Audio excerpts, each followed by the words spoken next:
Shadow football.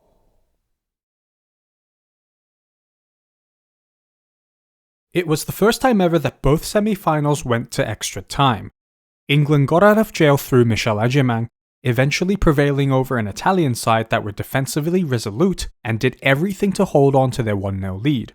Germany were also defensively strong, but Aitana Bonmati proved that big players produce in big moments as she squeezed a shot past Ann-Katrin Berger. So, how did it all unfold? Welcome to the Semifinal Roundup.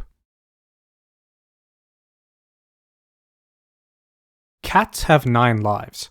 England have 17, which is coincidentally Michel Adjemang's shirt number. England have somehow fought their way into a successive Euros final, with the journey this time around much more nerve-wracking and heart-in-mouth than 3 years ago. If Italy had won the game in normal time 1-0, I would have said, fair play, they absolutely deserved it. Italy reverted back to a back 5 for this game, setting up in a 5-4-1, deciding they weren't going to focus on stopping England's build-up, but instead sitting back and nullifying the pace and trickery of England's wingers. The two Lawrence didn't find much joy out wide, with Oliviero and Di Guglielmo defending really well. Cantore and Bonansea also dropped back to help out with doubling up on the wingers, leading them to constantly pass the ball backwards. The other reason why they sat back in a back 5 was to completely dominate the inside of their own box, as one of England's major problems was the failure of having multiple bodies in the box for a cross. Russo often dropped back to link up, which meant that players like Hemp, Toon, James and Stanway were the ones responsible for charging into the box. But they didn't do that. Even when Russo was on the shoulder of the defender, she would still be the only one there. England looked like they cared more about linking up and playing through the Italians, rather than just pumping the ball into the box and gambling. It was a cagey first half an hour, before Italy have a throw-in on the right-hand side and Lenzini throws it to Cantore. Greenwood here lets Cantore spin around her way too easily.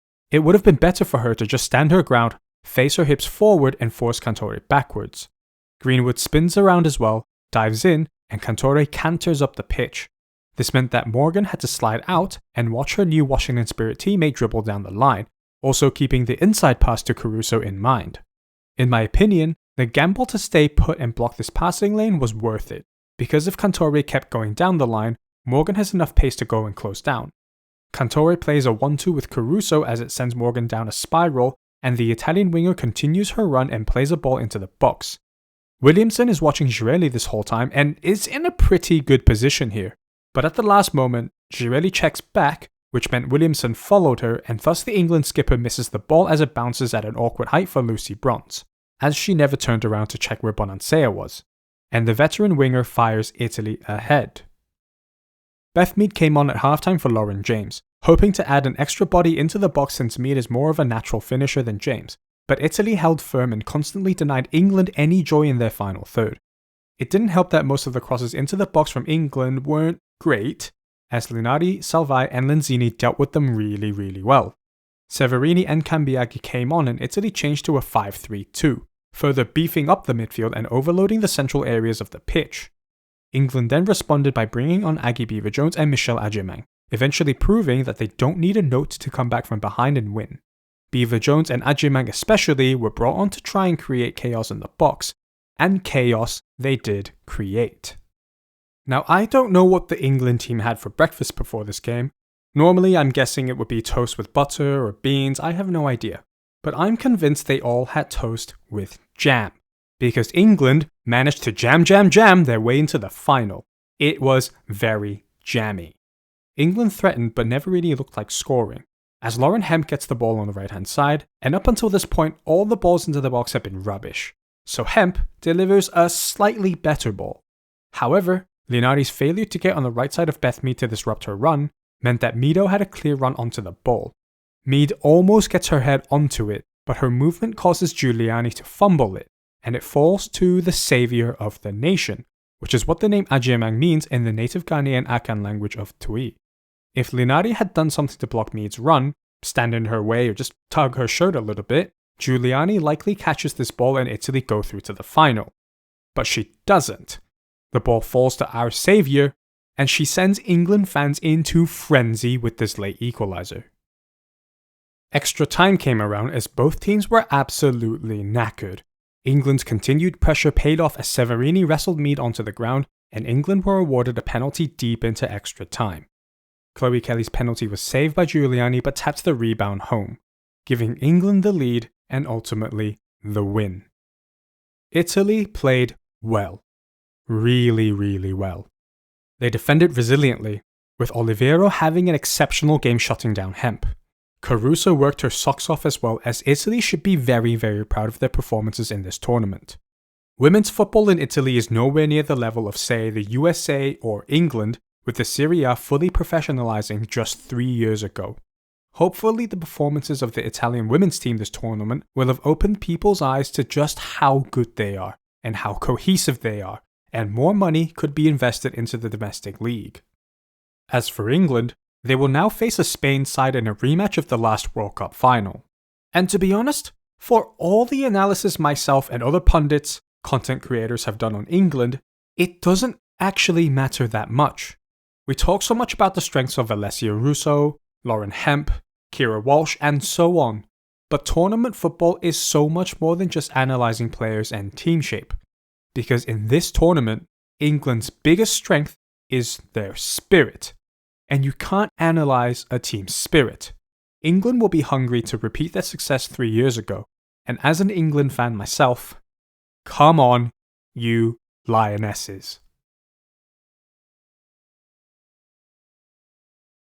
The Battle of the Two Queens, La Reina Alexia Putellas and the Burger Queen. Spain and Germany played out exactly how I thought it would play out. Spain would dominate possession and Germany would sit back, soak up the pressure, and attack on the counter. Germany set up in a 4-5-1 shape defensively, with the two wider central midfielders, usually Elisa Sens and Sara Debritz, were asked to work extra hard to cover this area between the centre half and fullback, which is an area Spain loved to target. Spain were unable to really combine too well due to the tenacious German defense. They defended like a guard dog defending their owner's house, as if to say, as soon as you come into my area, we're gonna hound you and make sure you don't go any further. They would press any Spain ball holder to put them under pressure, with the midfield three also marking each of Patrick Guijarro, Aitana Bonmatí, and Alexia Putellas. Spain did manage to send a couple of decent crosses into the box, sending the German defense into a bit of a panic, but the Germans largely did well to contain the everlasting waves of Spanish attack. Germany managed to get themselves up the pitch a few times, with the plan being, give the ball to Clara Bühl and have her drive out the pitch. But Bühl, and the rest of the team, lacked patience in the final third. They kept trying to rush shots and crosses, but the better thing to do would have just been to keep the ball in the Spanish half, string some passes and combinations together, and try to break them down that way. Whenever Spain lost the ball, they would try to win it back as soon as possible, hoping to keep the ball inside the German half. Both teams were good in defense, but slightly sloppy on the ball, and as extra time came around, both teams were visibly tired as one moment of magic from Aitana Bonmatí and one huge mistake at the back from Germany sent the Spaniards into the final. Paraduelo sends in a dangerous cross collected by Atenea del Castillo on the other side. She plays a poor ball to Putellas and Sidney Lohmann intercepts. Battier puts an immense amount of pressure on Jill Scott's best friend, making it harder for her to clear the ball. It's a poor clearance, as she had the option to just put it in touch as well. But this isn't the huge mistake I'm talking about. Atenea gets the ball back and Rebecca Knack, who has been so solid throughout this game and this tournament, has a lapse in concentration as she only has eyes for the ball, but doesn't see the double Ballon d'Or winner right next to her. Oh wait, no, not that one. This one. And Bonmatí has a yard of space and has Knack on the wrong side, as Knack would ideally like to be here. This positional mistake is the huge mistake I'm talking about. Atenea nutmegs Bonmatí and Ann-Katrin Berger is stood a step too far out from her near post, expecting a cross like they have been doing all game. Bonmatí spots this, takes a chance very much worth taking at this stage of the game, and squeezes the ball past the Burger Queen. It was attack versus defense this game, and the attack eventually won. Spain kept their pressure on throughout, and it was almost a case of when they were going to break the stubborn German defense apart, not if. Germany can hold their heads up high though with their performance, and since I'm a defensive-minded player myself, the players that impressed me were Elisa Sens, Janina Minge, and Sofia Kleinhorn. But Spain deserved this win. The substitutions of Paraduelo and Atenea stretched the German backline and eventually broke them down after 113 minutes. Spain were touted as the favourites going into this tournament, and this game really showed their resilience and patience, as they were heavily tested by a dogged German defense. Unable to completely play their usual free-flowing attacking style, they eventually found a way, as they've set up a final against England again, hoping to repeat the trick from 2 years ago in the World Cup. All eyes on the final. England against Spain. Fish and chips against paella. The Beatles against Julio Iglesias. Winning the Euros in 2022 against winning the Cyprus Cup in 2018. The ultimate decider. Let's be having you.